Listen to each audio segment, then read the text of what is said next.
በየከተማውና በየመንደሩ አንዳንድ ሰዎች አሉ።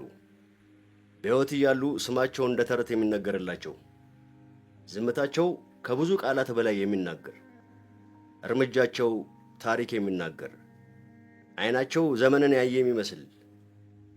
በእኛ ሰፈር እኛ ሰው ፊት አውራሪ አውሎም ነበሩ። ፊት አውራሪ አውሎም ስማቸው ሲጠራ የልጅነት ፍራቻችንና የጎልማሳነት አክብሮታችን በአንድ ላይ ይቀሰቀስ ነበር። ባለ ግርማ ሞገስ፣ ግንባራቸው ላይ የታሪክ መስመሮች የተሳሉበት፣ በዝምታቸው ሺህ ቃላትን የደበቁ የሚመስሉ ሽማግሌ በየቀኑ ከሰፈራችን ዳር ካለችው ትልቅ የዋርካ ዛፍ ስር ይቀመጣሉ። ካጠገባቸው የማይለዩት አንድ ነገር ነበረች፣ ክራራቸው። ማንም ሰው ክራሯን ሲጫወቱ ሰምተዋቸው አያውቁም። ለምን እንደሚሸከሟትም የሚያውቅ አልነበረም። ሕፃናቱ የጦር ሜዳ ምስጢራቸውን የደበቁባት ሳጥን ናት ይላሉ። አንዳንዶች የሞተው ጓደኛቸው ውርስ ነው ሲሉ ይንሾካሾካሉ። እውነቱን ግን ማንም አያውቀውም። ዝምታቸው ግንብ ነበር፣ ማንም ሊያፈርሰው ያልደፈረው። አንድ ቀን ከሰዓት በኋላ ፀሐይዋ ስትጠልቅና ብርቱካናማ ብርሃኗን በዋርካዎች ቅጠሎች ስር ስትረጭ ድፍረቴን ሰብስቤ ወደ ፊት አውራሪ አውሎም ተጠጋሁ። ልቤ በፍርሃት ትመታ ነበር። ፊት አውራሪ አልኩኝ በስሱ። ቀና ብለው ሲያዩኝ ዓይናቸው ውስጥ የዘመናት ሐዘንና ብቸኝነት ተመለከቱ። ከንፈራቸው ሳይሆን ዓይናቸው ምን ነው ልጄ የሚል ጥያቄ ጠየቀኝ። ክራሯ አልኩኝ እየተንተባተብኩ። ለምን አይጫወቷትም? ለረጅም ደቂቃ ዝም አሉ። ጸጥታው ከባድ ነበር። ከዛም ለመጀመሪያ ጊዜ በዛ የተሸበሸበ ፊታቸው ላይ የፈገግታ ዘለላ ታየ። ግን የሐዘን ፈገግታ ነበር። ነገር ያነሳዋልና አሉ በጎረነነ ድምፃቸው። ይቺ ክራር ዝም ያለችው የሚሰማ ጆሮ ስለሌለ ነው። ተቀመጥ እስቲ ልጄ፣ የዝምታዋን ታሪክ ልንገርህ። ታሪኩ የጀመረው ፊት አውራሪ ከመሆናቸው ከብዙ ዓመታት በፊት ነበር። በወጣትነታቸው ስማቸው ዝም ብሎ አወሎም በነበረበት ዘመን። ያኔ አሉ ፊት አውራሪ፣ ያኔ እኔም እንዳንተ ጉልበት ነበረኝ። ልቤ በሐሳብ ሳይሆን በናፍቆት ይመታ ነበር። ክራሬም ዝምተኛ አልነበረችም። የልቤን ቋንቋ ትናገር ነበር። የምትናገረው ደግሞ ስለ አንዲት ሴት ብቻ ነበር። ለምለም። ለምለም ስሟን ሲጠሩ ዓይናቸው በራ። ለምለም የሰፈሩ ጸዳል፣ የጅረቱ ሳቅ ነበረች። ጸጉሯ እንደ ሐር የለሰለሰ፣ ሳቋ እንደ ወንዝ የሚፈስ፣ ዓይኖቿ የተስፋዋ ከዋክብት ነበሩ። አውሎምና ለምለም ፍቅራቸው የአደባባይ ምስጢር ነበር። አውሎም ክራሩን ሲመታ ለለምለም ነበር የሚዘፍነው። ዜማዎቹ የእነሱ ብቻ ነበሩ። ቃላቱ የማይገልጸውን ስሜት የክራሩ ክሮች ይናገሩ ነበር። አንድ ቀን አሉ ፊት አውራሪ ድምፃቸው እየተቆራረጠ፣ አንድ ቀን የአገር ጥሪ መጣ። ለክብር፣ ለነጻነት፣ ለሀገር የሚል መለከት ተነፋ። ልቤ ለለምለምና ለአገሬ ለሁለት ተከፈለ። መሄድ ነበረብኝ። የመለያየቱ ቀን መራራ ነበር። በዚህ የዋርካ ዛፍ ስር ለምለም በእንባ እየታጠበች ሸኘችኝ።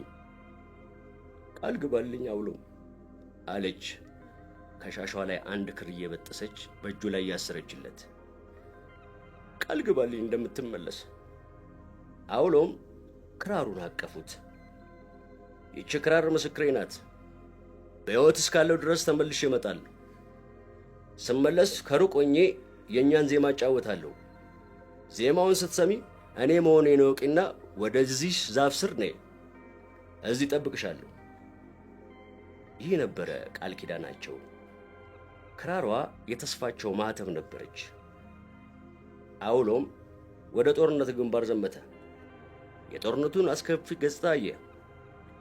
የጓደኞቹን ሕይወት ሲቀጥፍ የሰው ልጅ ጭካኔን ተመለከተ። በቀን በውጊያ በማታ በሐሳብ ይዋጋ ነበር። በዛው ሁላ ጨለማ ውስጥ ብርሃኑ የነበረው የለምለም ትዝታና የክራሩ ቃል ኪዳን ነበር። ያቺ በእጁ ላይ የታሰረችው የሻሽ ክር የመኖሩ ምክንያት ነበረች። ዓመታት አለፉ። ጦርነቱም አበቃ። አውሎም በሰውነቱ ላይ ጠባሳ፣ በልቡ ላይ ደግሞ የናፍቆት እሳትን ይዞ ወደ መንደሩ ተመለሰ። ፊታውራሪ የሚል ማዕረግም ተሰጥቶታል። ግን እሱ የፈለገው ማዕረጉን ሳይሆን ለምለሙን ነበር። መንደሩ ዳር ሲደርስ ልቡ በፍጥነት መምታት ጀመረ። ከሩቅ ያችን ዋርካ ዛፍ ተመለከታት። ቦታው አልተለወጠም። አሁን ነው አለ ለራሱ። አሁን ቃል ኪዳኔን የምፈጽምበት ሰዓት ነው። ከጀርባው ያዘላትን ክራር አወረደ። እጆቹ ይንቀጠቀጡ ነበር። በጦር ሜዳ ያልተንቀጠቀጡ እጆች በፍቅር ናፍቆት ተንቀጠቀጡ። ጣቶቹን ክሮቹ ላይ አሳረፈ። አይኖቹን ጨፍኖ የለምለምን ፊት እያሰበ ያንን የድሮ ዜማ፣ የፍቅራቸውን ሚስጥራዊ ቋንቋ መጫወት ጀመረ። ዜማው በሰፈሩ አየር ላይ ተሰራጨ። ወፎችም ዝም አሉ። የነፋሱ ሽውታ ቆመ። የአውሎውን ልብ ግን በጉጉት ሊፈነዳ ደርሶ ነበር። አይኖቹ ከየትኛው አቅጣጫ ብቅ እንደምትል ይጠባበቁ ነበር። ደቂቃዎች አለፉ። ዜማው አለቀ። ግን ማንም አልመጣም። አውሎም ግራ ገባው። ድጋሚ ጀመረው። በዚህ ጊዜ ከፍ ባለ ድምፅ ነፍሱን ሁሉ በዜማው ውስጥ ጨመረው። ግን አሁንም መልስ አልነበረም። የዋርካው ዛፍ ብቻ በዝምታ ይመለከተው ነበር። ግራ በመጋባት ወደ መንደሩ ሲገባ ሰዎች ሲያዩት በደስታ ከመጮህ ይልቅ በሐዘን ይመለከቱት ነበር። የሆነ ችግር እንዳለ ገባው። አንዲት አዛውንት የለምለም ጎረቤት የነበረች ቀርባ እጁን ያዘችው። አይኖቿ በእንባ ተሞልተው ነበር። አውሎም ልጄ እንኳን በሰላም ተመለስክ አለችው በደከመ ድምፅ። ለምለም የታለች? ለምለም የታለች እናቴ? ለምለም የት ናት? ዜማዬን አልሰማችም ሲል ጠየቀ በጭንቀት። ሰምታለች ልጄ ሰምታለች። በየቀኑ ተሰማው ነበር። ማለት እንዴት? ለምለም ቃል ኪዳኗን አላፈረሰችም። አንተ ከሄድክ ቀን ጀምሮ በየቀኑ ፀሐይ ሳትጠልቅ እዚህ ዋርካ ስር መታ ትጠብቅህ ነበር። የአውሎን ዜማ ሳልሰማ አልገባም ትል ነበር። አዛውንታ ንግግራቸውን ቀጠሉ። ነገር ግን ልጄ የሰው ልጅ ከጊዜ ጋር ይታገላል እንጂ አያሸንፍም። ከአንተ መመለስ 1 ዓመት በፊት ከባድ ሕመም ያዛት። አልጋ ላይ ሆነ እንኳን መስኮቱን ከፍታ የዋርካውን ዛፍ ትመለከት ነበር። የመጨረሻ እስትንፋሷ ስትወጣ ፊታውራሪ አውሎም ታሪኩን እዚህ ላይ ጨረሱ። አይኖቻቸው በእንባ ረጥበው ነበር። ያኔ ገባኝ። ክራሯ ዝምተኛ የሆነችው ለዚህ ነበር። የክራሯ ዜማ የሚገባውና መልስ የሚሰጠው ጆሮ ከምድር በላይ ሳይሆን ከምድር በታች ነበር። ክራሯ ያልተፈጸመ ቃል ኪዳን፣ ያልተሰማ መልስና የዘላለም ናፍቆት ሐውልት ነበረች።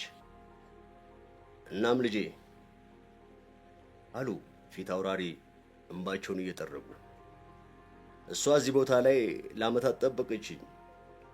አሁን እኔ ተራ ነው። በየቀኑ እዚህ የምቀመጠው ቃል ኪዳኔን ለመጠበቅ ነው። አንድ ቀን የእሷን ዜማ እንደምሰማ ተስፋ አደርጋለሁ። ከዚያ ቀን በኋላ ፊት አውራሪ አውሎም ሳያቸው የማየው ዝምተኛውን ሽማግሌ ሳይሆን ፍቅሩን በልቡ ቀብሮ በዝምታ ቃል ኪዳኑን የሚጠብቀውን ታላቅ ሰው ነበር። የክራራቸውም ዝምታ ከሺህ ዜማዎች በላይ ልብ የሚሰብር እጅግ ውብ የፍቅር መዝሙር ነበር።